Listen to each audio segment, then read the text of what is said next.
যে নীলিমা রান্নাঘরে চুনো মাছের ঝাল হবে, তাই চুনো মাছটা ভাজা বসিয়ে দিয়েছি। মাছটা আমার ঝরঝরা করে ভাজা হয়ে গেছে, আমি তুলে নিচ্ছি। এই মাছ ভাজার তেলেই আমি 1/2 চামচ কালো জিরে দিয়ে দিচ্ছি, আর কেটে রাখা আলু সাথে দিয়ে দিচ্ছি। 1/2 চামচের বেশি একটু নুন।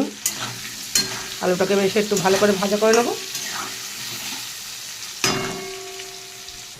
দিয়ে দিলাম পেঁয়াজ কুচি আর কাঁচা লঙ্কা চিড়ে, এটাকেও একটু ভেজে নেব। এখানে কিছুটা গুঁড়ো মশলা দিয়েছি, লঙ্কা জিরে হলুদ ভিজিয়ে দেবো।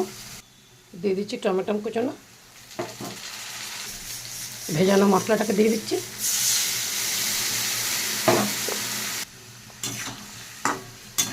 ভালো করে কষিয়ে নেব। মশলাটা বেশ কষানো হয়ে গেছে, আমি এর মধ্যে দিয়ে দিচ্ছি জল।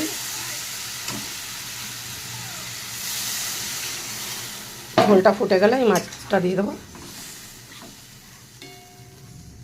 ঝোলটা ফুটে গেছে, মাছগুলোকে সব আমি একসঙ্গেই দিয়ে দিচ্ছি।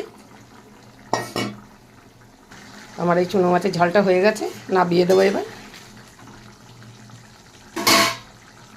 এই নাতনির জন্য একটু শিঙি মাছের ঝোল করেছি,